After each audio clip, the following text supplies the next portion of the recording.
Mardi, 16h. C'est l'heure. Bonne fin de journée. Bon retour, tout le monde. Merci d'avoir choisi Pop 100.9. Chantal Baribeau, tes paupières sont lourdes. Tu n'entends que ma voix. À mon signal, tu vas arrêter de fumer. On va parler avec quelqu'un qui hypnotise. Oh, ça va être intéressant. Pour la prochaine heure, attention, vos paupières sont lourdes. Attention. Écoute, si ça pouvait fonctionner dans mon cas, depuis 15 ans à peu près, ouais. J'essaie. Écoute, on n'installe pas de doute, mais pour l'hypnose, soit ça... Il y a deux façons. Il y a deux façons de voir ça. Soit qu'on est totalement indifférent et on n'y croit pas, ou on a peur. Qu'est-ce qui va arriver? Dans quelles conditions je vais sortir après cette rencontre? Évidemment que nous, au Québec, celui qui nous a fait le plus découvrir l'hypnose, c'est quelqu'un qui fait un spectacle et qui se promène à peu près partout sur la planète, c'est Mesmer. Mais rappelons-nous quand on était TQ, quand on avait 10-12 ans, il y avait quelqu'un au Québec qui faisait... Lui, à l'époque, c'était plus les clubs. C'était un gars qui s'appelait Domino. Ça, j'ai pas connu Domino, c'est quelqu'un qui faisait des spectacles. Il prenait quelqu'un dans la salle qui était un peu pacté et puis il le faisait monter sur scène et il faisait de l'hypnose. Il nous faisait un spectacle et puis il faisait plein de trucs qui étaient spectaculaires. Et ça fait en sorte que j'ai l'impression qu'il y a une distance qui s'est installée entre l'hypnose ou est-ce que c'est vrai? Est-ce qu'on est facilement hypnotisable ou au contraire? Le fait il y en de a se pour retrouver... qui ça fonctionne moins, peut-être. Oui, il y en a peut-être où on peut se dire, est-ce qu'il est en train de jouer la comédie? Tu sais, il est en train de faire la poule, là. Mais tu sais, honnêtement, là, faire la poule, là... Danser la claquette. C'est pas très, très difficile. Tu sais, prends ta jambe, là, puis fais un nœud avec l'autre, là. Ça, tu vas m'impressionner, comprends-tu? On va aller retrouver notre invité d'aujourd'hui. C'est un monsieur qui s'appelle Emmanuel Sabouret. Bienvenue chez nous, Emmanuel. Bonjour, Mario. Comment tu vas? Ça va très bien, merci. Ça va nous permettre de comprendre, de démystifier. Bonjour, parce Chantal. que c'est beaucoup plus que ça. Emmanuel, on a entendu parler de toi il y a quelques semaines parce que tu avais un projet très particulier de marcher pendant combien de jours? C'était un projet sur 8-9 jours, à peu près. Oui. Ouais. Et tu marchais pour faire la démonstration que... L'idée, c'était de parler d'hypnose, de l'accompagnement par l'hypnose. Ouais. Là, on a beaucoup parlé d'hypnose-spectacle, là, en début déjà d'émission. C'est pas du tout de l'hypnose-spectacle, c'est de l'hypnose thérapeutique. Ouais. Mon idée, c'était d'accompagner les accompagnants aux malades. En fait, on parle beaucoup de maladies, comme le cancer. Ouais. Et on parle beaucoup des cancéreux. Par contre, on parle très très peu des gens qui accompagnent ces gens qui souffrent. Ouais. On ne parle pas de leur souffrance, de leur neurone miroir qui peut refléter et percevoir une souffrance qui n'est peut-être pas réelle pour la personne qui le vit réellement. Ouais. Mais comment on peut faire pour aider? Parce que peu importe ce qu'on va amener comme vibration positive, il reste que quelqu'un qui est à côté de nous est en train de partir. Parce qu'il y a quelqu'un à côté de nous qui vit de la douleur, qui vit de la souffrance. Comment on peut accompagner les aidants? L'idée, c'est de les dissocier de cette émotion. Bien entendu, nous ne sommes que des êtres émotionnels, et ces êtres émotionnels perçoivent la douleur de l'autre parce qu'elle la connaît. Notre cerveau ne reconnaît que ce qu'il connaît. On connaît la colère, on reconnaît la colère chez quelqu'un, on reconnaît l'amour, on reconnaît la déception parce qu'on la connaît, cette déception. En voyant quelqu'un qui souffre, on va percevoir une douleur. Peut-être par son comportement, peut-être par ses mots, mais aussi par tout ce qui va dégager par le non-verbal. Et nos neurones miroirs ont une capacité à imaginer et à amplifier simplement ce qu'ils peuvent percevoir. Alors l'idée de l'accompagnement, c'est de faire comprendre à ces personnes-là que cette douleur ne leur appartient pas. Alors c'est la douleur physique d'abord, et en plus on va aller chercher la douleur de la dissociation de ce qui est en train de se passer. C'est une projection aussi. La douleur, sa propre douleur personnelle. Et puis on va revenir sur cette causalité de la responsabilité qu'on peut avoir sur la personne qui vit cette douleur-là. Donc le travail d'un hypnothérapeute, c'est mettre le conscient, donc notre conscient c'est notre cortex frontal qui va représenter le côté ingénieur, celui qui sait et qui désire, avec celui qui sait se décrocher, qui sait se défaire, qui se situe au niveau du système du cognitif, du système limbique, qui est le technicien, celui qui met en place la capacité et le comportement à se dissocier de la problématique. C'est particulier que tu sois là aujourd'hui parce que depuis quelques heures, il y a une certaine communauté de Québec qui vit un deuil. Un de nos copains qui s'est enlevé la vie hier. Et On a cherché et on a trouvé les moyens de contacter sa famille, des gens qui vivent en Abitibi. Et ça a commencé à circuler sur Facebook alors que sa famille n'avait pas été mis au parfum du décès de notre copain. Et ce qu'on lit, ce qu'on entend, ce qu'on sent depuis quelques heures maintenant, mais ça fait même pas 24 heures, la question c'est pourquoi te souffrir en silence? Et inévitablement, on se sent tous un peu coupables. C'est quoi ton regard là-dessus? La réaction que vous pouvez avoir aujourd'hui, c'est un comportement qui a été placé par cette personne-là. C'est compliqué, le cerveau est quelque chose de très complexe. Hein. Le cerveau est capable de démontrer et est capable de cacher aussi. Son comportement ne vous a peut-être pas allumé, si on peut dire. C'est des stimuli. Un comportement n'est qu'un stimuli qu'on va projeter. Certainement que vous n'étiez pas prêt à percevoir cette projection, mais qu'en même temps, lui ne l'a pas faite, cette projection. Ce qui s'est passé, c'est triste aujourd'hui. Je suis de tout cœur avec vous et avec la famille. Maintenant, ce qui s'est passé, ça lui appartient complètement. Et c'est ça le plus difficile à comprendre. Ça lui appartient, c'est à lui. Bien entendu que si vous avez été au courant de tout ça et que vous n'aurez rien fait, votre culpabilité, vous pourriez la ressentir. En fait, il faut que je te dise que pour la majorité des gens qui ont commencé à jaser depuis hier, enfin début de soirée, il n'y a personne qui est en mesure de dire il y a eu des signaux. On avait levé la main. Mario, le copain qui s'est enlevé la vie, s'appelle Mario Munger, qui est un gars qui était extraordinaire. Ça fait drôle déjà de le conjuguer au passé. Mais c'était un gars dans le monde du cinéma, dans la direction photo. C'était quelqu'un qui, dans la vie, tu sais, il y a certaines personnes qui ont besoin d'outils pour travailler. Lui, il en créait. C'était un artiste. C'était quelqu'un qui était extrêmement brillant et qui nous donnait pas l'impression. Et là, tu vois, les prochaines heures vont servir à ça. Savoir quels sont les signaux qu'il aurait pu me donner. Les dernières personnes avec qui il a parlé, comment ça s'est passé. Et là, écoute, tout le monde est troublé. Tous les gens qui ont eu l'occasion de travailler avec cet être qui travaillait avec la lumière, son travail, c'était d'éclairer des gens pour les mettre en valeur pour le cinéma, pour des photos.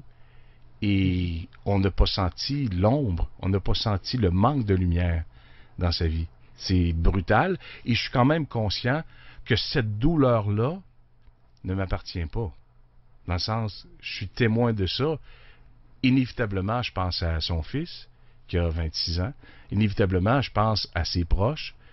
Et on essaie de trouver des réponses. Je pense, Emmanuel, qu'on a de la difficulté à trouver les bonnes questions. C'est quoi les questions qu'on devrait se poser? D'abord, pourquoi est-ce que vous vous posez des questions? Ça, c'est la force du cerveau. Le cerveau, il veut toujours des réponses. C'est-à-dire qu'il veut toujours remplir les vides. Ouais. Ce vide, aujourd'hui, pourquoi est-ce que vous voulez le remplir? Moi, c'est la question que je vous pose. S'apaiser? Ah, vous apaiser. Ben, je suggère, là. Oui. Je suggère. C'est possible. Mais tu as le droit de me juger, mais je suggère. Non, je ne juge pas, j'en suis bien loin, parce que cette perception de la douleur sur le deuil, je la connais aussi. Ouais. Donc je peux percevoir un petit peu ce que l'entourage, et puis toi, Mario, tu peux ressentir là maintenant. L'important, c'est de se demander, cette douleur, à quoi elle ressemble? Comme toute douleur qu'on peut avoir. Où est-ce qu'elle se situe, cette douleur? Est-ce qu'elle est dans la tête? Est-ce qu'elle est dans le cœur? Vous savez, des gens disent j'ai une boule dans la gorge, je ne peux pas m'exprimer. Ouais. Maintenant, imaginez que cette boule, cette douleur, vous la preniez réellement. Vous laissiez votre cerveau imaginer. Vous pourriez prendre cette boule. Cette douleur, votre douleur, vous la prenez et puis vous l'éloignez un petit peu, vous la gardez dans la main. Vous observez la douleur. Pas votre douleur, la douleur. Et puis vous regardez ce qu'il y a dedans. Qu'est-ce qu'elle veut vous dire? Au lieu de vous poser des questions, observez. Les mots ne servent à rien. Les gens ne sont pas prêts à écouter les mots. Les mots ne disent rien, mais montrez les choses. C'est là que ça va être différent. Pourquoi se poser toutes ces questions aujourd'hui? Qu'est-ce que ça va changer? C'est pas le propre de l'être humain? C'est le propre de l'être humain. Et moi, mon travail, c'est de vous demander pourquoi vous posez des questions maintenant. Pourquoi ce pourquoi? Maintenant, la vraie question à se poser, c'est comment vous allez faire? Comment vous allez passer au-delà de tout ça? Comment est-ce que vous allez vous servir de ces leçons-là, de cet apprentissage? Ce n'est qu'un apprentissage. Ouais. Cet homme, vous m'avez dit, mettez les gens dans la lumière. Peut-être que lui était peut-être trop dans l'ombre. Et dans cette ombre, il devait porter un masque si personne ne s'en est rendu compte. L'être humain porte des masques sans cesse. Un masque au travail, un masque avec les enfants, un masque en famille, un masque avec les amis. Imaginez que tous autant que vous êtes, tous ceux qui écoutent là maintenant pourraient enlever leur masque et être simplement eux-mêmes, sans jugement, juste apercevoir que l'autre peut être différent avec ses propres douleurs. Là, ça change. Ça change les choses. Ça change déjà la perception qu'on peut avoir sur lui. Ça va changer aussi peut-être cette idée de vouloir l'idolâtrer. Peut-être que lui aussi avait ses problèmes, peut-être que lui ne pouvait pas les exprimer. Peut-être que cet apprentissage pourrait simplement vous expliquer à tous que s'il y a un problème, parlez-en. Une petite graine peut germer et peut mettre la fin à quelque chose. C'est exactement ce qui s'est passé. Pourquoi? Est-ce que c'est important maintenant de savoir pourquoi? C'est étonnant parce qu'il y a plein de courants de pensée, parce qu'il y a des psychologues qui vont venir nous raconter que dans la vie, dans un deuil, ça prend 2 ans pour passer à travers, pour être prêt à rencontrer quelqu'un d'autre. Et tout n'est que statistique. On est en train de faire des espèces de canaux qui nous disent, bon, ben écoute, tu vis le deuil, tu vis ça, donne-toi 2 ans, et puis, ah non, tiens, tu as rencontré quelqu'un après 1 mois et on va le faire passer pour un sans-cœur. On est toujours dans le jugement, Emmanuel. Mais c'est différent aussi pour chacun. Mais c'est, oui, sauf que les stats qu'on nous suggère, c'est pour faire une espèce de portrait de voici comment on réagit, le comportement de l'être humain, en principe, selon les statistiques, selon la moyenne, selon ce qui est répertorié, c'est que ça va te prendre ça va te prendre du temps, ça va prendre des mois avant, je sais pas si on dit le mot oublier, c'est pas le mot oublier. C'est peut-être le mot pas arrêter de souffrir non plus. Dissocier l'émotion. Dissocier, c'est ça le bon mot. Le but, c'est pas d'oublier, certainement pas. Non. Oublier, c'est enlever une partie de vous, une partie de ce qui vous a apporté, mais de dissocier l'émotion. Le courant de la psychologie est indispensable. Et mettre des protocoles en place, des stratégies, c'est indispensable. Il faut mettre des mots, et les gens ont besoin de temps, de savoir combien de temps ça va durer. Mais les psychologues le disent aussi, ça dépend de la personne, ça dépend comment elle va évoluer et comment elle va vivre ce deuil-là. Il y a des étapes du deuil qui sont indispensables, parce que le cerveau fonctionne comme ça. Mon travail, c'est pas du tout de la psychologie. C'est d'avoir une autre perception de l'émotion. C'est pas d'aller chercher le pourquoi, justement, c'est d'aller chercher le comment. Comment vous allez continuer à vivre, comment ce qui s'est passé va vous apporter des capacités outre que celles que vous avez déjà aujourd'hui. Mais le nous comment, apprendre des choses aussi. Ouais. Mais le comment, Chantal, est-ce que ça passe par le fait de se dissocier? Tu me demandes de me dissocier, je suis pas capable, c'est pas le moment, je suis pas prêt. Je suis dans l'émotion. Comment on peut voir froidement? Comment on peut éliminer cette douleur? Et inévitablement, on vit cette douleur-là en se disant, il y a plein de gens dans mon entourage qui vivent ça aussi, mais qui ne sont pas passés à l'acte. Il y a plein de gens qui présentement qui nous écoutent, qui sont dans la douleur. Et le retour depuis toujours a été une espèce de fenêtre où on a tenté de présenter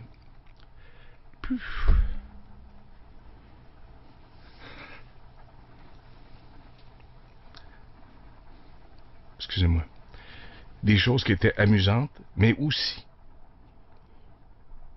d'offrir des outils Des pistes à de des gens qui réflexion. en méritaient.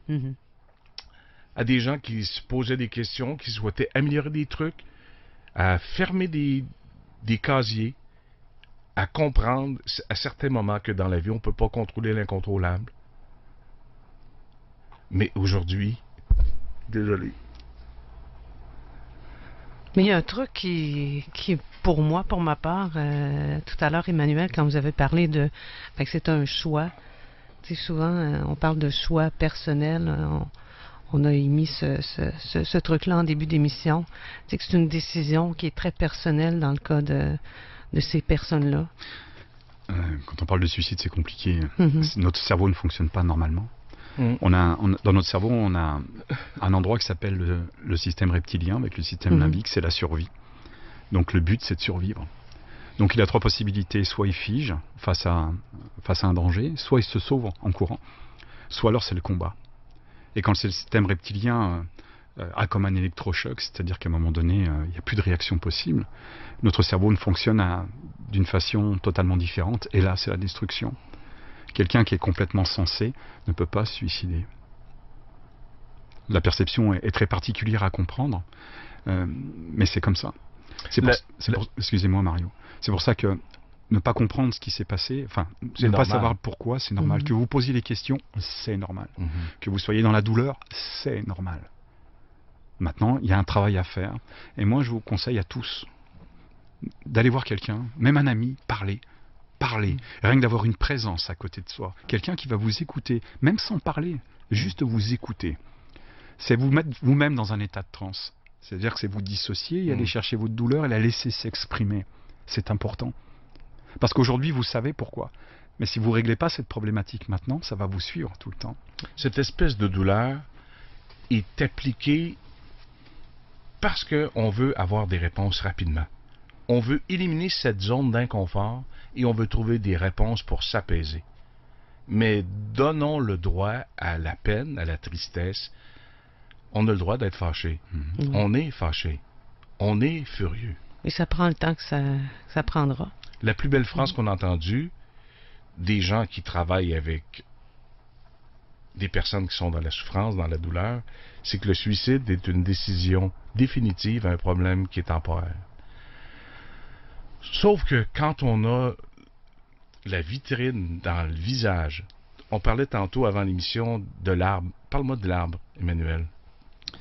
Toute émotion, en fait, est un arbre. La seule chose qui existe, c'est ce que regarde le cerveau. Un exemple, vous avez mal aux dents. Vous avez tellement mal aux dents, vous ne savez pas comment faire, vous pensez qu'il y a votre mal de dents. Prenez un marteau, tapez-vous sur le genou, la douleur va se déplacer, vous n'aurez plus mal aux dents. C'est la même chose, quand vous êtes dans l'émotion, vous êtes totalement dans l'émotion. C'est comme si vous embrassez un arbre. Vous tenez l'arbre avec vos 2 bras et vos 2 jambes. Plus vous restez dans cette émotion, plus vous allez rentrer dans cet arbre. Et cet arbre va devenir l'écorce. Cette écorce, ça va être vous-même. C'est ce qui se passe souvent quand les gens font de la dépression. Ils vont rester, puis ils vont devenir ce qu'ils sont, ce qu'ils pensent. Le corps et l'esprit ne font qu'un, et vous devenez ce que vous pensez. Maintenant, si vous avez cette capacité à prendre du recul, de pousser légèrement l'arbre, de le pousser déjà de quelques centimètres, ça va vous donner de l'air. Une distance. Une distance. Et la distance de cet arbre, plus vous allez le pousser, plus vous allez avoir une vision périphérique et vous permettre de vous rendre compte qu'autour de cet arbre, il y a tellement de choses, que cet arbre ne tient pas de place. Votre suggestion et votre orientation visuelle va se poincer autre part, et du moment que c'est autre part, vous allez vous concentrer sur autre chose. Et l'arbre, petit à petit, va disparaître ou va s'éloigner. Ça ne veut pas dire que le problème est résolu. Non. Mais si vous prenez le temps d'observer l'arbre et de comprendre qu'est-ce qui se passe là, qu'est-ce que tu veux, comment est-ce qu'on peut faire pour que tu m'apportes une autre solution, une autre capacité, ce que je suis en train de vivre là maintenant. C'est ouvrir une perception. Notre cerveau va faire des liens avec des connaissances qu'il a déjà pour trouver des solutions. Ouais. Et ça, c'est l'inconscient, c'est pas la conscience. La conscience est régie par l'ego. Pourquoi? Qu'est-ce qui fait que? Comment est-ce que j'ai pas pu le voir? Et c'est drôle parce que les heures vont passer, les jours vont passer, et les larmes vont donner la place à des rires, mais des rires puissants, là. Parce qu'à un moment donné, on va se rappeler les bons moments qu'on a passés avec Mario Manger, les bons moments où Mario Manger a fait la bouffe, les bons moments où il chantait du Boris Vian, et on se disait, bon, il chante Boris Vian, dans 15 minutes, il va aller se coucher, parce que il est chaud, il chante Boris Vian. Et ça va commencer, des anecdotes vont débouler, où on va apprendre à mieux digérer la peine pour faire place encore à la lumière. Mais là, on n'est pas dedans. C'est un drôle de monde, hein? Le monde des communications, le monde du spectacle, le monde du cinéma. C'est des gens qui sont tous, ou à peu près tous, près de leurs émotions. Et comment ça se fait que personne n'a eu les antennes pour déceler ça? C'est impressionnant. Mais des fois, tu passes une couple de jours, de semaines où tu es seul, tu es reclus, tu n'as pas le goût de voir personne. Fait qu'il n'y a personne qui peut être là pour déceler tout ça. Tu sais, si tu n'appelles personne, ça fait 2-3 mois que tu es seul chez vous, puis tu n'entres pas en communication avec personne, ben c'est dur de comprendre puis de voir qu'il se passe quelque chose. Plus les gens sont hauts, plus les gens sont haut placés dans la société, plus les gens ont une présentation, moins ils sont entourés. Alors je sais pas, je le connaissais pas ce monsieur. Je me permettrai pas de juger. C'est un gars d'équipe. C'est vraiment un gars d'équipe. Vraiment un gars d'équipe. Et les témoignages qu'on a sur sa page, c'est encore merci de m'avoir appris la lumière, merci de m'avoir appris plein de trucs dans ce que tu faisais de mieux. Présentement, c'est ça le discours. Présentement, c'est ce qu'on peut lire sur Mario Munger. Et inévitablement, on ramène ça à notre propre mort. Comment les gens vont penser? Ça va être quoi la tristesse que je vais provoquer? Je m'enlèverai pas la vie. Mais je vais partir un jour. Même si j'étais bien riche. Je vais partir un jour. Puis dans mon désir, quand j'avais 14 ans, de frencher le plus de filles possible, j'y arriverai pas. Je vais mourir avant. C'est ça notre réalité. Mais ça va être quoi la réaction des gens quand je serai plus là? Inévitablement, on se la pose la question. On vit la mort de Mario depuis quelques heures, un peu aussi par procuration. On dit qu'on est un être, on est un animal intelligent, mais ça n'a rien à voir avec le geste de Mario. Mais on a de drôles de réactions. Pour ceux qui partent, probablement, mais pour ceux qui restent aussi. Surtout. Emmanuel, à quoi on s'accroche? Je sais pas. Pour ma part, la mort me fait pas peur. Mais c'est pas la tienne. C'est ça mon problème. C'est que c'est la souffrance qu'on va laisser aux autres. Ah oui. C'est ça le problème.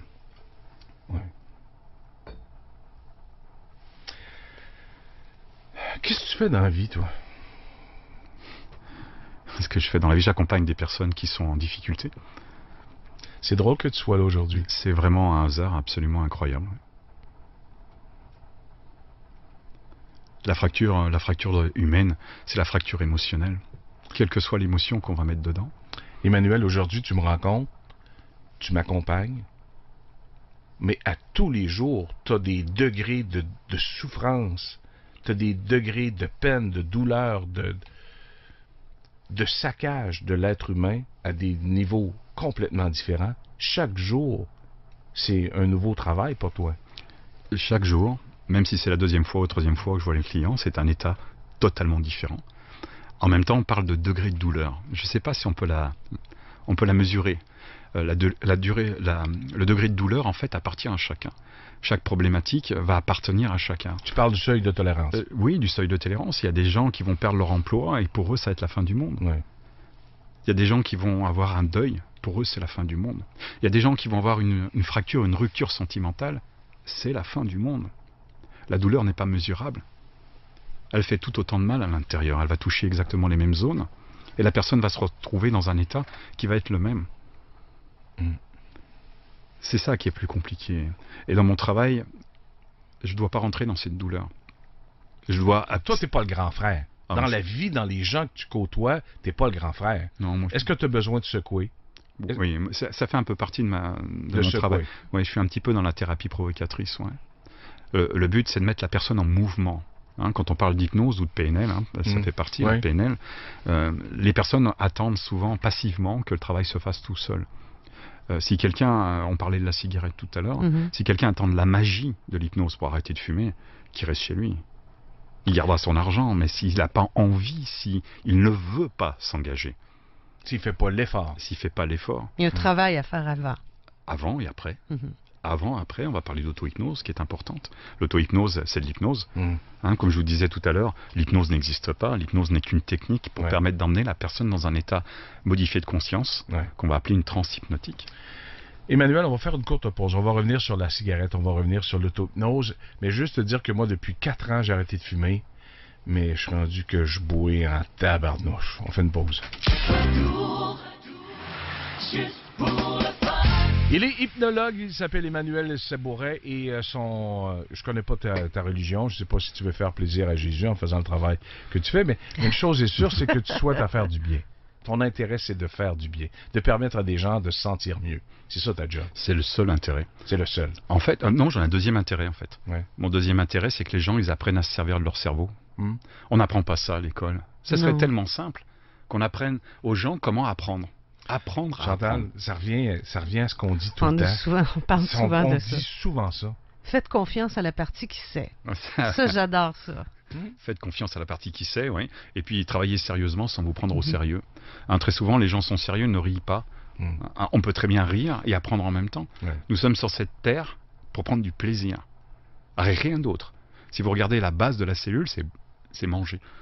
Manger et prendre du plaisir. Ouais. Sauf qu'on est dans une société où il y a une règle du jeu. Alors on peut connaître cette règle du jeu, mais on n'est pas obligé de la jouer.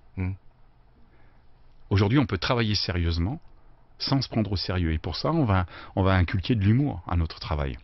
Et pour apprendre sans humour, ça devient compliqué, parce qu'on est sérieux. On n'a pas le droit de. Alors, mon travail, justement, il est là, c'est d'apporter beaucoup d'humour dans mon travail et de sortir les gens de leur zone de confort. Ouais. Pour ça, c'est de les mettre en mouvement, de leur rendre leur responsabilité. Mais comment tu vois le fait que maintenant, de plus en plus, l'être humain s'intéresse plus à la perception qu'à la vérité? C'est tout un combat. La vérité, vous avez votre vérité. On a tous notre vérité, qu'on se la garde. On a tous notre propre vérité.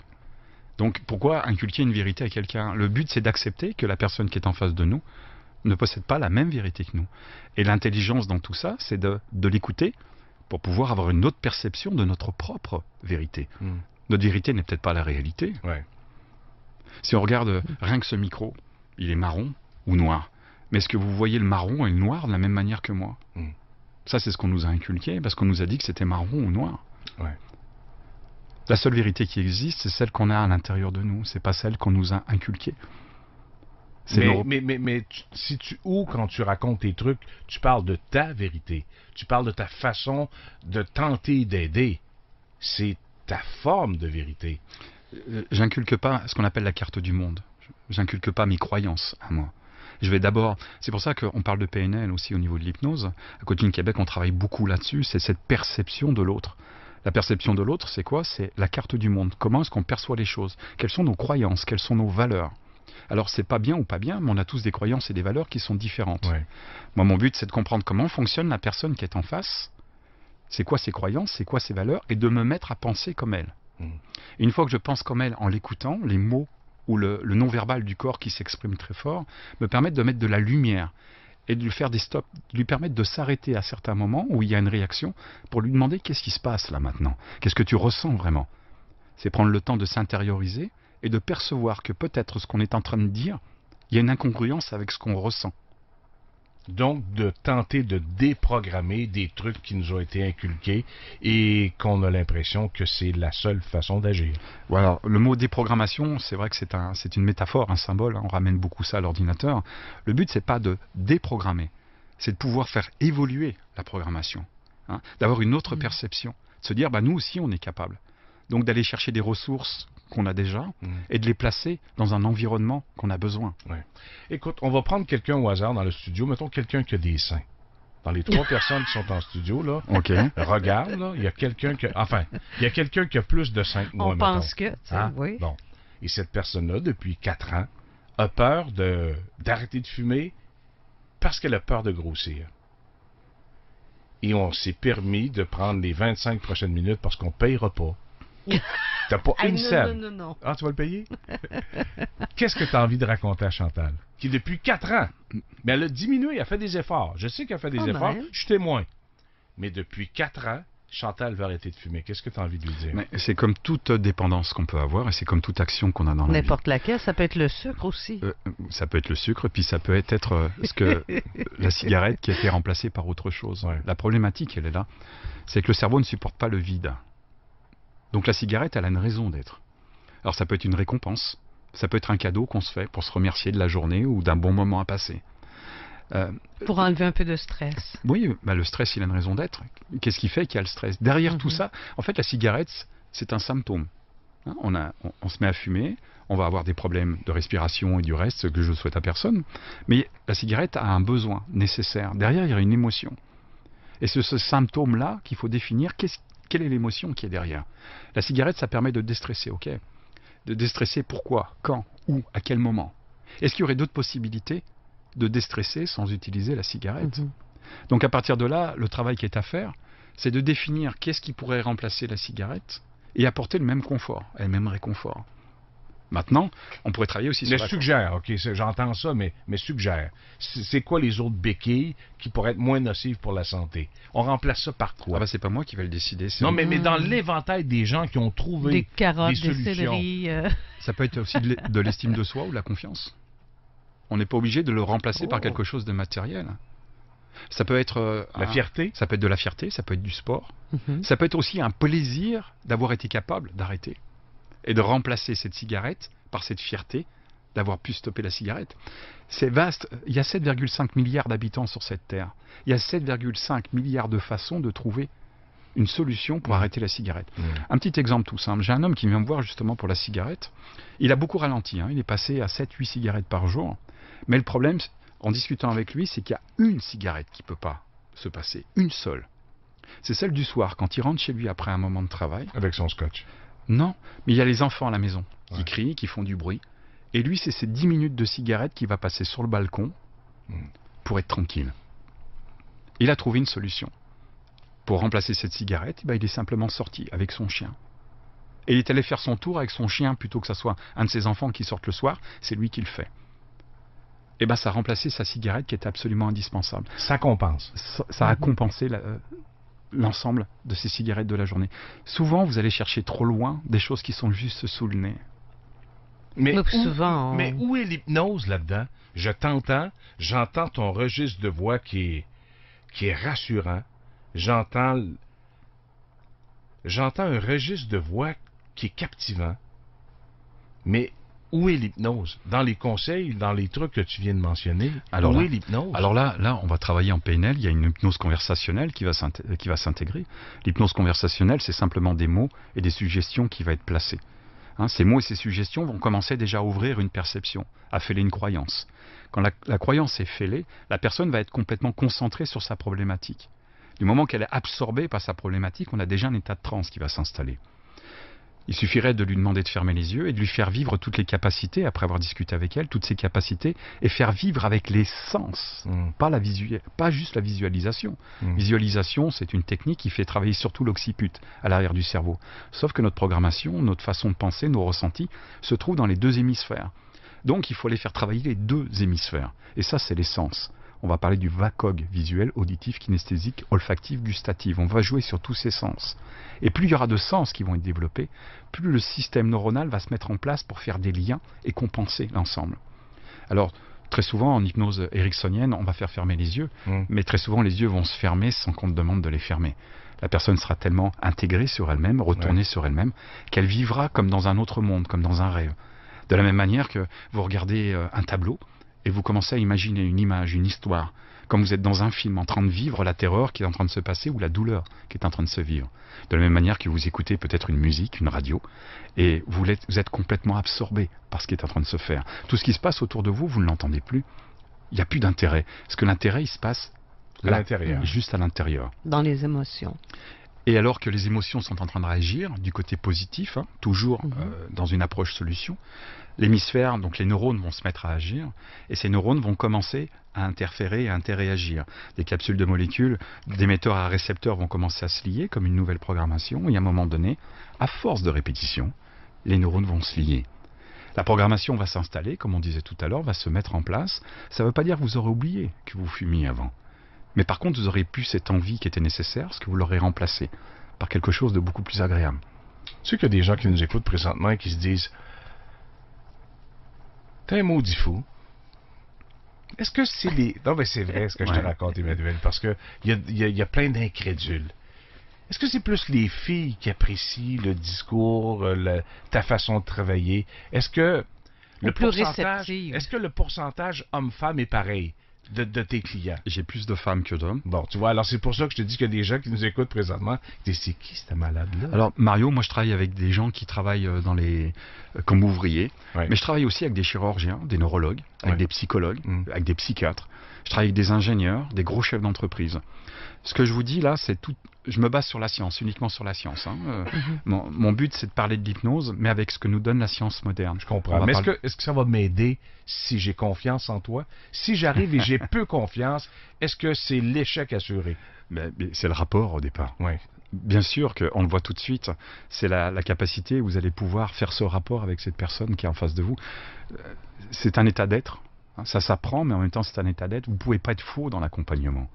Si les gens qui me disent « je viens essayer », mais de ton côté, est-ce que la chimie avec un client potentiel fait en sorte où tu te dis, avec lui ou avec elle, ça ne marchera pas parce que je la sens pas. Alors ça arrive. Ouais. Ça arrive, mais à partir de là, quand ça rentre dans cet état-là, c'est à moi de travailler sur moi-même pour pas projeter une croyance. Bien sûr, j'ai le droit aussi d'avoir mes propres croyances. Bien sûr. Et c'est très humain de se La chimie. dissocier. La chimie. Ouais. À partir de là, il y a un autre travail à faire. Hein. C'est une centration que je dois faire moi-même.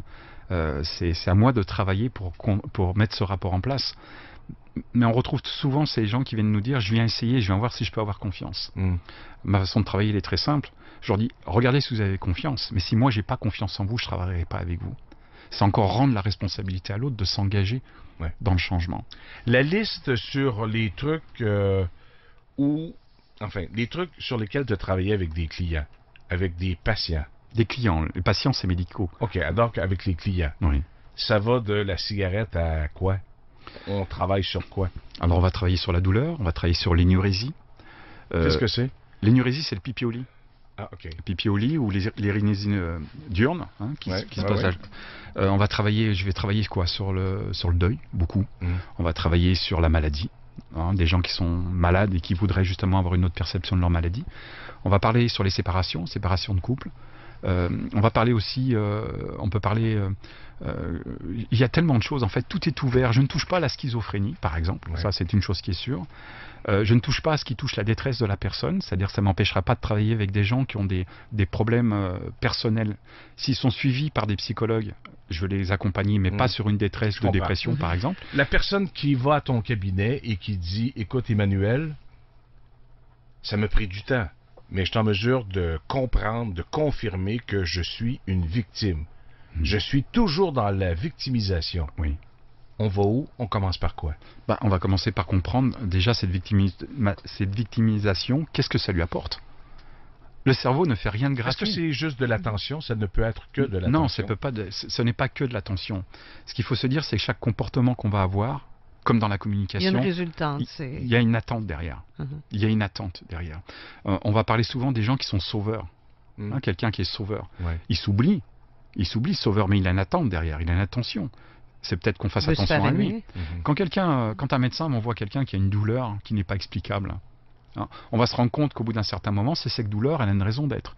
S'il n'y a pas cette douleur, peut-être qu'on fera moins attention à lui. S'il n'y a pas cette douleur, peut-être qu'il va falloir retourner travailler.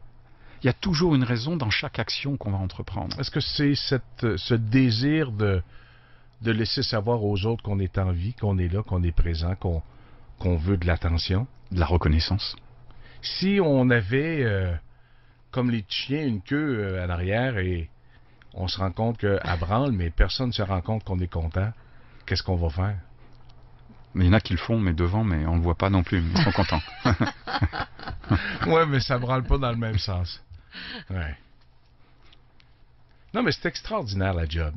Et est-ce que ça te fait suer le fait que le manque de connaissance des gens fait en sorte que tu as à vendre la compétence que tu as en disant « faites-moi confiance. Je suis pas un charlatan, je suis pas un escroc, je suis pas un salaud. Mon intérêt, c'est de vous accompagner vers quelque chose de mieux. » Alors là, Mario, tu touches quelque chose de très important. J'ai arrêté de me battre pour vouloir convaincre les gens. D'abord, j'ai la chance de beaucoup travailler, donc ça m'évite déjà de convaincre. C'est très compliqué. Aujourd'hui, je pense qu'il y a un manque de connaissance du cerveau, il y a un manque de connaissance de la magie qu'on a à l'intérieur de la tête. Pour moi, c'est pas croire. Pour moi, c'est que je sais. Si vous touchez l'interrupteur, là, qu'est-ce qui va se passer? La lumière du studio va s'éteindre. Vous le croyez ou vous le savez? On le sait. Vous le savez. Ouais. Moi, je sais, l'hypnose aujourd'hui est démontrée, surtout en Europe, on travaille beaucoup avec l'hypnose dans les hôpitaux. Il est démontré qu'on a de la magie dans la tête, que la seule chose qui existe est celle que l'on regarde. Que vos croyances soient vraies ou imaginaires. Si vous n'y croyez pas, vous n'y atteindrez rien du tout.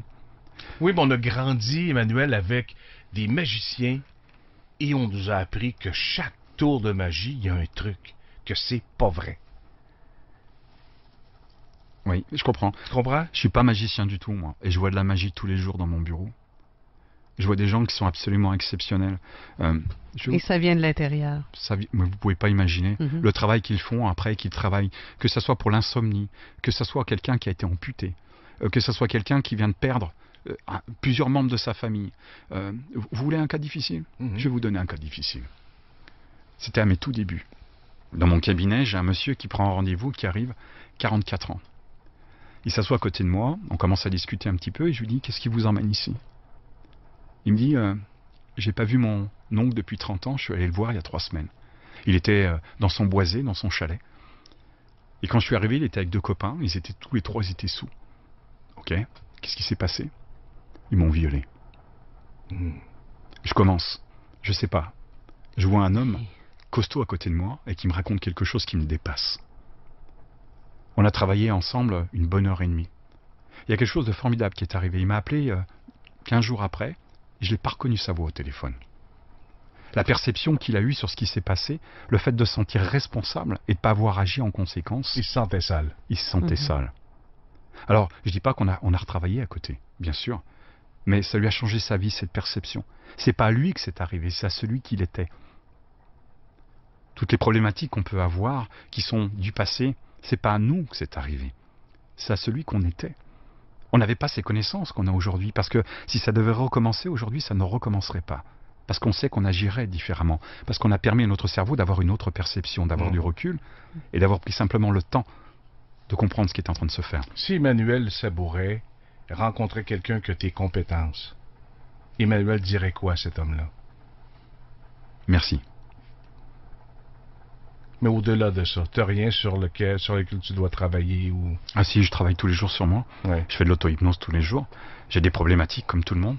Sauf que j'ai cette capacité à avoir la connaissance et les outils pour pouvoir observer. Mais ce qui est bien, c'est que ça s'enseigne. Et puis, il y a justement des soirées où on peut le faire chez vous. Moi, je fais beaucoup de soirées à l'école, à Coaching Québec. On fait des soirées ouvertes à tout le monde. Il n'y a pas de prérequis. Venir, parler d'hypnose, parler de PNL, faire des expériences. Sur le site internet, il y a beaucoup de vidéos, avec des vidéos en entière. Les gens, ça les révèle complètement. Et aujourd'hui, on a beaucoup de scientifiques qui viennent. Parce que cette perception, je dirais, cette philosophie, en faisant des liens avec nos propres connaissances, avec les techniques d'hypnose, nous permet justement de se rendre compte que cette réalité n'est pas la réalité. On se raconte des histoires sans arrêt. On passe notre journée à nous raconter des histoires. Mais le pire, c'est qu'à un moment donné, on y croit. Ouais. Parce que neuronalement, on en revient à l'hypnose, c'est du conditionnement. On va se conditionner. On se raconte des histoires. La conversation qu'on a commencée tout à l'heure en début d'émission, c'est des histoires qu'on se raconte. Pourquoi, et si, et parce que, et j'ai pas. C'est que des histoires qu'on se raconte. Parce qu'on a besoin de remplir le vide. Donc quand on sait comment remplir ce vide, comment on peut aller chercher des ressources quand c'est nécessaire, ça ne veut pas dire qu'on ne vit pas l'émotion, mais on s'en dissocie, on a juste contact avec elle. Ça nous permet de rester humain, mais sans être perdu contre cet arbre et d'être absorbé complètement contre cet arbre. Si je pouvais crier, si Emmanuel pouvait crier au monde entier la magie qu'on a entre les oreilles, qui demande un travail, elle ne vient pas d'ailleurs, elle vient de nous-mêmes. Il suffit juste d'apprendre, de prendre le temps. Ça peut aller très très vite, il y a des gens qui sont très avancés déjà, mais l'hypnose c'est quelque chose qui est tout à fait naturel, que vous connaissez tous, sauf que vous ne connaissez pas. Vous n'avez pas conscience de vos outils. Est-ce que le dénominateur commun de tous les gens qui s'intéressent à ce que tu fais comme travail, c'est des gens qui inévitablement sont dans la détresse? Ou peut-être qui ont vécu une détresse. Peut-être qui ont vécu une détresse, qui ont vécu une fracture dans leur vie. Et qui ont envie de comprendre qu'est-ce qui s'est passé et comment est-ce que je pourrais accompagner les gens avec mon propre vécu. Et est-ce que ça t'arrive de dire à la personne, au client, t'accordes trop d'importance à cette fracture-là parce que c'est banal? Non. Il n'y a rien de banal. C'est la perception qu'on va avoir sur cette chose-là, qui va être banale ou amplifiée. Justement, l'idée, c'est de faire des sacs aussi. On a un problème avec le A, on a un problème avec B, on a un problème avec C, dans des milieux complètement différents, au travail, à la maison. Si on met tout ça ensemble, on est complètement perdu, on est noyé, on n'arrive plus à faire le tri. Le conscient est capable de gérer entre 5 et 9 stimuli à la seconde. En une seconde, vous êtes capable de rationaliser, d'intellectualiser 5 à 9 choses. Comme ma voix que vous entendez, quand tu me regardes, que tu bouges la tête, que tes doigts viennent bouger, que tu entends un espèce de bruit à l'arrière et qu'il y a la lumière qui s'installe. C'est choses que le conscient est capable de gérer en une seconde. Maintenant, si on va en rajouter, pour pouvoir vous souvenir des premières, vous allez les répéter sans arrêt. Alors que tu entends ma voix, que tu dis oui avec la tête, que tes doigts bougent, D'accord, l'idée? Maintenant, si on en rajoute plus, vous allez être obligé d'effacer les premières choses pour pouvoir vous souvenir de ce qui vient de se faire. On est à 5 à 9 stimuli à la seconde. L'inconscient, lui, ça a été calculé sous IRM, c'est 2,3 millions de stimuli à la seconde. 2,3 millions. Et qu'est-ce qu'on voit pas? Mais qu'est-ce qu'on voit pas? Toutes les perceptions on peut ressentir sur le corps. On a la respiration, on a le cœur, on a le système immunitaire, on a la digestion, tout ce que ça peut engager. Le flux sanguin. Le flux sanguin, toutes ces choses. 2,3 millions à la seconde. Chaque regard, chaque mot, chaque son qu'on va émettre est une vibration. Aujourd'hui, on parle du boson de Higgs. Vous avez vu en physique quantique, prix Nobel de médecine en 2010. Ce boson de Higgs dit que le vide n'existe pas. À l'intérieur d'un atome, on a les électrons, on a les protons, on a les photons qui tournent autour, et on pensait qu'entre ces électrons et ces protons, il y avait du vide. Sauf que le vide, maintenant, ils ont vérifié, enfin ils ont considéré, ça a été démontré, que c'est une vibration. Ça veut dire que dans l'air, nous sommes entourés d'atomes, c'est tout des vibrations. Le fait d'entendre ma voix, c'est une vibration qui vient vous toucher, non seulement vos oreilles, mais qui va toucher votre peau. La peau, aujourd'hui, est considérée comme des récepteurs. Et un certain neuroscientifique américain, un des plus gros neuroscientifiques américains, qui se pose la question aujourd'hui, est-ce que le cerveau ne serait pas sur notre peau? Tous les récepteurs de notre peau. Le poil qui retrousse, le frisson. C'est ce que je pensais, les frissons. Ouais. Tout ce qui revient là, c'est des émotions qui sont inconscientes et qui vont être perçues et qui vont être transférées sur le corps. Donc, est-ce que c'est pour ça qu'on aime les films d'amour? Est-ce que c'est pour ça qu'on aime les films d'horreur? Parce que effectivement, la peau est conducteur. La peau est... Oui, c'est possible. On aime ces films-là parce que ça nous transmet une émotion. Le film d'horreur, on va vivre quelque chose en sachant qu'on est en sécurité et en même temps, notre cerveau est capable de vivre la terreur. Donc c'est un jeu, en fait. Mais notre cerveau ne fait que jouer. Si vous pouvez percevoir que nous ne faisons que jouer. On joue un rôle toute la journée. Alors l'idéal, c'est d'enlever ces masques. D'être ce que nous sommes vraiment. Et de décider que c'est nous qui écrivons le scénario. Eh ben, de toute façon, c'est que vous qui écrivez le scénario. Oui. Mais comment ça se fait que si nous, on écrit le scénario, on s'arrange pour que ce soit plus souvent un drame que d'autres choses? Ça, c'est le caractère de l'être humain. Ouais. On a plus sa tendance à baisser les yeux plutôt que de les lever. Maintenant, imaginez, avec une journée comme celle-ci, que vous décidiez de regarder plutôt les belles choses que les mauvaises choses. Imaginez que vous êtes chez vous, qu'il y a un mur dans votre appartement, dans votre maison, un mur qui pourrait être vide. Et ce mur, vous pourriez mettre une bibliothèque en cristal, pas très épaisse, avec 365 petites cases à l'intérieur. Ça serait votre musée. Tous les jours, dès que vous vous levez, vous allez chercher la plus belle chose qui vous soit arrivée dans la journée. Imaginez, vous vous réveillez, vos draps sont agréables, vous venez de passer une bonne nuit. Tiens, est-ce que c'est ça que je pourrais mettre dans mon musée ce soir?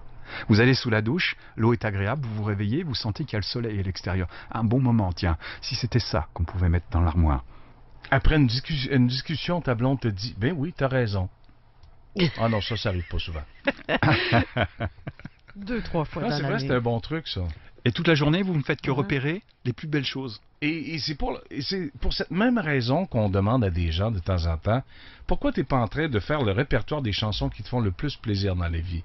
Et dans des séquences où tu vis quelque chose de moins agréable, mets tes écouteurs sur les oreilles et rappelle-toi le plaisir que tu as écouté tel ou tel groupe ou chanteur ou chanteuse. C'est de la remémorisation, ce qu'on appelle un ancrage auditif. Ouais. En hypnose, on travaille beaucoup avec les ancrages auditifs, kinesthésiques, visuels. C'est important. Et ce souvenir qui va être remémoré, va être amplifié. Même si ce n'est pas la totale réalité, parce que notre cerveau va transformer, chaque souvenir est transformé et recréé à ce niveau-là. On fait une courte pause au retour. Emmanuel va me faire la poule et Chantal va faire un striptease. On fait ça dans les prochains instants ici sur Pop 100.9. Emmanuel Sabourin vit à Québec, il est hypnologue et puis il gagne sa vie à tenter, pas réussir, tu réussis pas tout le temps. C'est quoi le pourcentage de réussite dans ta job? Moi, mon pourcentage à moi, c'est 100%. Maintenant, le client observe. Ce qui est important... Plus le client vient te consulter, est-ce que c'est un signe que c'est difficile ou un jour tu te rends compte que tu n'y arriveras pas? C'est possible? Oui, alors ça m'arrive d'avoir une clientèle qui ne me concerne pas, qui ne m'appartient pas, donc je l'envoie à mes collègues. Ah ouais, ok, je comprends. S'il n'y a pas ce fameux rapport qui est cette Essentiel. synchronicité qui est essentielle. Mon travail, moi, c'est pas que la personne, quand elle sorte, elle soit complètement transformée. Mon travail, c'est que la personne, quand elle sorte, elle a déjà une perception différente de la problématique et qu'elle ressent déjà un changement. Si je devais accompagner les gens jusqu'à ce qu'ils aient atteint leur changement, il faudrait plusieurs consultations. Moi, je suis en moyenne à 3 consultations sur une problématique. Ouais.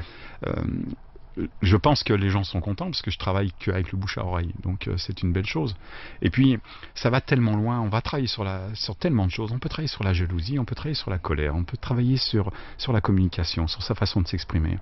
On va parler sur une chose, on peut travailler sur le côlon irritable, la constipation. On peut travailler sur tellement de choses que Écoute, moi, j'ai pas tes études, j'ai pas ta formation. Ma façon de voir la jalousie.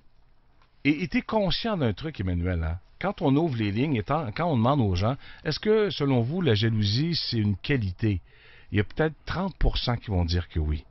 30% qui sont dans un état où on a peur, on est un peu dépendant, et c'est rassurant de voir que notre chum ou notre blonde est jalouse. Mais moi, toutes les fois que les filles me disent que leur chum est jaloux, je suggère au chum de sortir avec une moche. c'est une belle... mais tu peux la prendre, hein? Mets-la dans tes trucs, puis ça fait plaisir. Aujourd'hui, ça s'appelle un don. Ouais. C'est un partage. Hein? Puis je te charge rien pour ça. Je prends la jalousie. Dès que ça vient de maladif, ça devient très limitant. Dangereux. C'est dangereux et c'est très limitant. Ouais. Et dans les premières heures, dans les premiers jours d'un début de relation, s'il y a des signes de jalousie, achète-toi des espadrilles et cours. Pars en courant, Mais oui. cours! Qu'est-ce que tu racontes quand on parle de jalousie? D'abord, je vais chercher la problématique. La jalousie cache quelque chose. Et on va revenir à ce qu'on disait tout à l'heure, c'est soit de la confiance, soit de l'estime de soi. Mais oui. Pourquoi? Qu'est-ce qui se cache derrière tout ça? Oui, encore le pourquoi, c'est pas le pourquoi d'où ça vient, c'est qu'est-ce qu'il y a derrière. Qu'est-ce qu'il y a derrière ce symptôme? La jalousie, on peut considérer que c'est un symptôme. Moi, ce qui m'intéresse, mon travail, c'est l'émotion. Quelle émotion est cachée derrière? Alors on peut avoir une première émotion qui doit cacher encore une autre émotion pour remonter à l'émotion primaire. Si on parle de peur, peur des araignées, peur des serpents, peur de l'avion, ça, il pourrait y avoir des exemples absolument énormes. C'est pas de l'avion qu'on a peur. Il y a une émotion qui nous ramène à cet avion. Mais cet avion, c'est pas l'avion qui fait peur. Ça peut être de la claustrophobie, ça peut être un souvenir qui peut être ancré de la plus petite enfance. Et ça peut être aussi le fait que en montant dans l'avion, on se rend compte qu'on n'a jamais vu de vieille hôtesse de l'air. et ça te ferait peur, Mario? Non, pas moi, mais les gens disent qu'il n'y a pas de vieilles, c'est parce qu'ils sont mortes avant. Ils sont mortes avant. Ouais. Non, mais l'avion... Ça me rassure, là, tout d'un coup. Chantal a peur de monter dans l'avion. Non, mais au moins, elle l'apprend. Tu comprends? Oui, il y a des gens où c'est maladif, mais ils vont prendre un verre, ils vont prendre une pilule, ils vont s'endormir, ils vont se geler pour pas avoir à vivre cette espèce de sentiment où on n'a rien sous les pieds. C'est quand même particulier. Oui, mais derrière ça, il y a une autre émotion. C'est pas le vide à ce moment-là. Parce que si on dit à quelqu'un, OK, le vide a eu peur sur les pieds, maintenant, si vous êtes sur un balcon, est-ce que vous avez peur? T'as raison. Donc il y a vraiment quelque chose à chercher derrière tout ça. C'est la véritable émotion. L'avion, on travaille beaucoup. Moi, je travaille beaucoup avec l'avion, avec cette problématique de l'avion. Et la majorité vont probablement te dire c'est le 7, 8, 12, 15 minutes à attendre avant de toucher le sol. Il y a peut-être un travail d'auto-hypnose à faire entre-temps. Parce que les gens associent ça au crash où personne ne va s'en sortir vivant. Alors que la réalité, 95% des problèmes, des accidents d'avion, les gens n'ont même pas d'égratignure. Mais c'est sûr que c'est spectaculaire quand on entend que 325 personnes sont mortes en même temps. Mais on a plus de chances de gagner à la loterie que d'avoir un accident d'avion. C'est clair. C'est vrai. Puis on ne se sentira pas vraiment. Si ça arrive, là. Non, mais on le vite. sent, c'est le 12 minutes. Ça, je te dis. Ouais, mais ça Chantal, pas trop mal. Rappelle-toi quand t'étais floune, puis quand j'étais ticu, tu sais, le vaccin, là, quand on avait 6 ans, là, le vaccin de première année, comment ça se fait? C'était toujours les plus gros, les plus costauds qui perdaient connaissance. C'est étrange quand même. On se dit, mais non, écoute, tu vas à Charpente? Puis là, ouh! Puis c'était lui qu'on donnait un c'était beigne, puis un terminé, verre de lait, puis tu comprends? Ah oui. Il y a une vraie carapace derrière tout ça. Exact. Vous savez, il n'y a pas besoin de gratter beaucoup pour trouver une problématique. Tout le monde a... Mais souvent, les parents étaient hyper nerveux, puis il y avait ça aussi. Oui. Ça part souvent de la maison, là, en partant. Mais nous avons beaucoup de croyances qui sont inculquées avant l'âge de 5 ans. Et toutes ces croyances, l'enfant, jusqu'à l'âge de 4-5 ans, va être une vraie éponge sur tout ce qui se passe autour de lui. C'est drôle, hein, parce qu'on vient de parler d'avion, là, et je viens d'avoir une alerte d'Air Canada qui m'offre un solde pour des billets. C'est un signe. Ah ouais? T'as vu? Air Canada, solde pour des billets pour... S'il y a mon nom dessus. Non, il n'y a pas ton nom dessus. C'est impressionnant.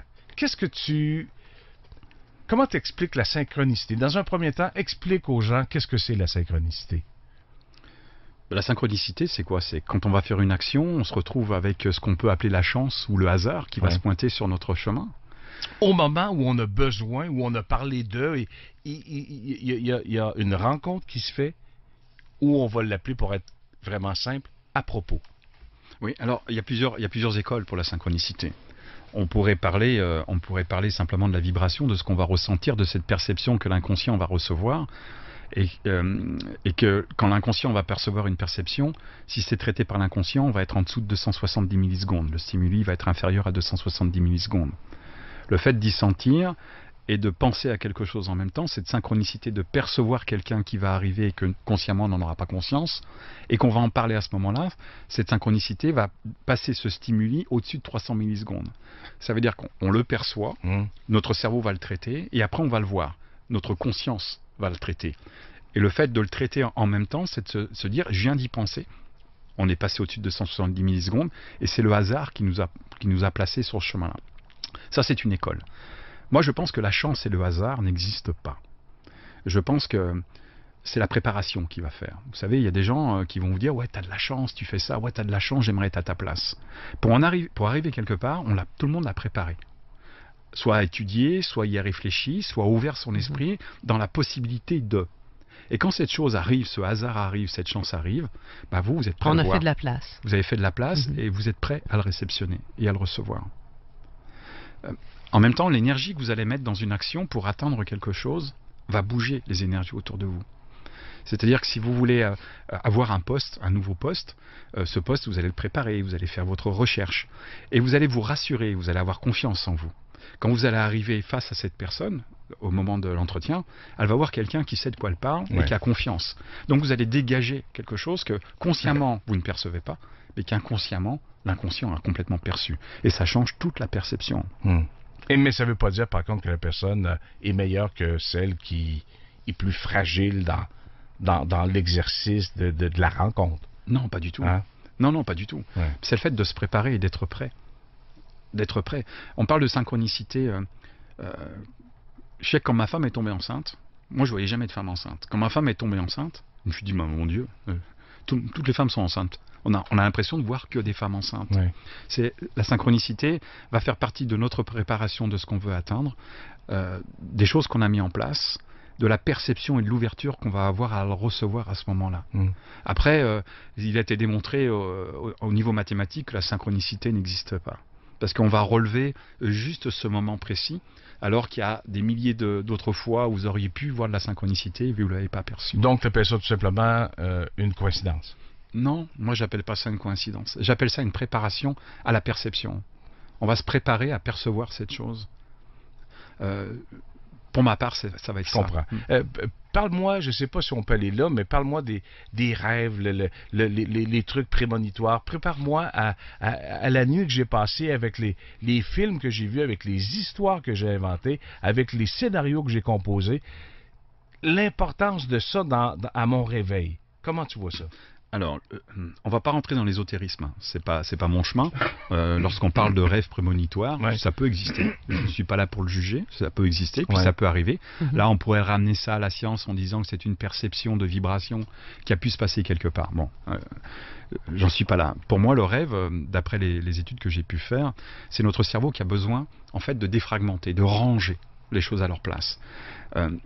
Dans un rêve, en général, on va récupérer ce qu'on a fait les 3 derniers jours. Toutes ces choses qu'on a pu percevoir, peut-être sur lesquelles on n'a pas fait attention, mais que notre inconscient s'est arrêté, comme un ancrage, comme un blocage. Dans la nuit, qu'est-ce qui se passe? On va faire des cycles de sommeil, à peu près 4-5 cycles par nuit. Et dans ces cycles-là, on a à peu près 20 minutes, voire 1 heure par nuit, où on va rêver. Hein, c'est ce qu'on appelle le sommeil paradoxal. Quand on sort du sommeil profond, on rentre dans un sommeil paradoxal. C'est important. C'est là où notre cerveau va défragmenter toutes nos connaissances et tous nos liens pour les ranger à leur place, comme un ordinateur. Un ordinateur qui n'est pas défragmenté, vous allez mettre un temps fou pour ouvrir un dossier. L'ordinateur va être obligé d'aller chercher. Ouais. Et bien là, le cerveau, c'est pareil. Il va ranger les choses. Sauf qu'il va les ranger avec des rêves ou des cauchemars par rapport à la perception qu'on a eue sur les 3 derniers jours. Et il va faire des amalgames. Comme notre système limbique, lui, n'a que 5 ans, tout va être que métaphore et symbole. Donc, tout ce qu'il va le percevoir, il va faire des liens avec les connaissances qu'il peut avoir, et il va créer des histoires qui sont souvent incohérentes. Mais là, on n'est pas dans le rêve prémonitoire, on est plus dans le rêve, aujourd'hui, je dirais, scientifique. Et est-ce que le rêve peut être signifiant? C'est-à-dire? De nous permettre de comprendre au réveil qu'on a eu tort, qu'on n'a pas mis assez d'importance sur des relations. Est-ce que Ça donne des réponses. Est-ce que les rêves donnent des réponses? C'est ça la vraie question. Je suis pas sûr que ce soit le rêve qui donne des réponses, mais c'est plutôt la nuit qui va donner des réponses. C'est plutôt l'inconscient qui va avoir une autre perception. Il faut se donner la possibilité d'avoir d'autres perceptions. Si on est bloqué et on a des croyances qui sont frustrantes et qui nous laissent uniquement sur ce regard-là, on ne pourra pas voir ce qui se passe autour. Donc je ne pense pas que c'est le rêve qui donne des réponses. Le rêve peut être interprété dans le besoin de liberté, par exemple. Ouais. Si on rêve qu'on vole, ça peut être une histoire de liberté. On pourrait interpréter ce genre de choses, mais c'est pas une science. On va dire que c'est pas une science. Mais du moment que ça fait du bien, moi je dis que c'est une science. C'est un beau divertissement. Pour ça, c'est simple. Il faut manger avant de se coucher. Il faut dormir. Il faut avoir au moins un petit 5 heures intense. Emmanuel Sabouret, il y a des... en fait, on appelle ça comment? Des colloques, des rencontres, des gens qui vont pouvoir assister à des présentations prochainement à Québec? Oui, c'est ça. Moi, j'appelle ça des cabinets publics, des ateliers cabinets publics, avec des thèmes différents à chaque fois. Et l'idée, c'est surtout de démystifier l'hypnose thérapeutique et puis d'apprendre aux gens à apprendre. L'auto-hypnose. L'auto-hypnose. Tout n'est que auto-hypnose. Mais on peut consulter également en cabinet. Le problème, c'est que savoir un peu comment s'y prendre. Bien sûr, l'auto-hypnose, on ne peut pas tout travailler en auto-hypnose d'abord. Il faut dégrossir. Il nous faut quelqu'un pour enlever nos filtres. Si on regarde que par nos filtres, nos croyances, on ne peut pas évoluer. Donc il faut déjà dégrossir ça. Et puis à partir de là, il y a des techniques qui sont mises en place d'auto-hypnose pour avancer. Il y a des cours aussi d'auto-hypnose. Donc tu es en train de me dire que si je veux que ça fonctionne, il faut que je sois capable de me mettre à nu. Il faut que je sois capable d'identifier, pas comment les autres me perçoivent, mais comment moi je me perçois. C'est uniquement ça. Toute une job. Il faut être prêt. Et on fait juste une parenthèse là-dessus avant de se quitter. Il y a un copain qui est venu ici à quelques reprises qui s'appelle Rémi Tremblay et qui vit des retraites fermées. Il peut passer des heures, des journées à répondre à une seule question. Et la question, c'est qui es-tu? Pendant 24 heures. Sans arrêt, après chaque réponse trouvée, se dire c'est pas assez. J'ai pas assez. Qui es-tu? Tu as l'impression que tu es aux douanes. Il faut des vies pour ça. Il faut des vies. Pour savoir qui on est. Mais si on ne faisait que tenter d'y répondre juste pendant la fin de semaine, juste rien faire d'autre que se demander qui es-tu? Un pas à la fois. Un pas à la fois. Mais on aime mieux louer des films. Mieux... Prendre un verre de vin, puis... Ça n'empêche pas. Ben, c'est ça, on a le droit, hein? On a le droit de prendre un verre de vin en se disant qui es-tu. C'est correct. À un moment donné, on se dit qui es-tu? Ben, je suis bien chaud. Mais on recommence à travailler le lendemain.